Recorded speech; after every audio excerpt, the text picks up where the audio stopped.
There is no country that needs policy to buy your avocado. They'll look at their competitiveness of avocado. Instead of going to China to sign an agreement to do avocado, let us just incentivize farmers in Kenya, give them subsidies, make them competitive, so avocado can be the cheapest avocado everywhere. Do you know why people buy everything from China? Chinese sat down and made China the workshop of the world. That's why everything you flip made in China. I may flip everything here in TV47 and find several things are made in China, but I don't want to do that because that's not my work today. So secondly, I go to what is the non-NATO ally status. It was supposed to be military and economic privileges given to Kenyans.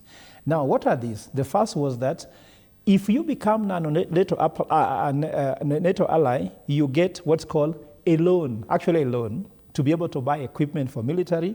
You can do research, you can do testing, and among those, you get privileges on research, but it's a loan. Legible. It's like pre-qualification. If you want to do tender for a company, you pre-qualify. So Kenya was pre-qualified for this loan. Second thing was military stockpiles to be set up in a place. For example, the one they are doing in Lamu, that you give them a place where they can put their stockpiles. So when you're doing counterterrorism, when they have stockpiles in this country, then you have quick response. The third thing was about the agreement on training and capacity building for military.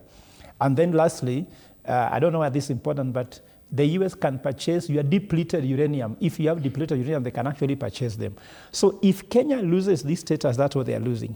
Now, I can tell you, in global economic angle, this is something which is significant. I know people criticize the president for having signed those things. There was only reasons why I criticized him for it, because what did he give in exchange for it?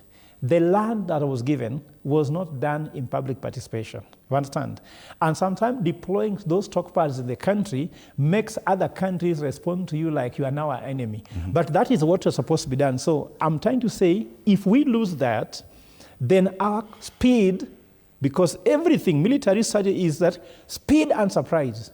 With speed and surprise, we beat anybody. Just like when I was doing kickboxing, what you do is, before the guy realizes that he's being beaten, he's on the ground. So in having the military stockpiles in the country, having all these bases, having well-trained and equipped military gives you an edge.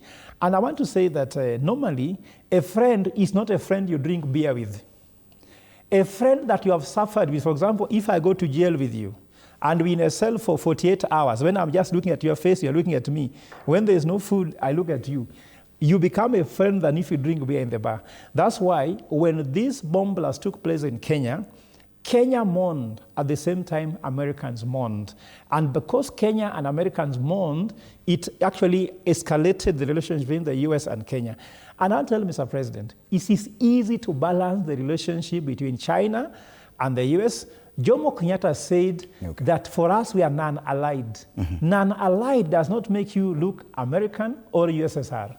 And I can tell him, that step by the founding father of the nation, let him go back and read his notes. And maybe from there, he can get it right. Thank you. Did the president go too much to the west and then flipped too fast to the east? Because that's the question people are asking.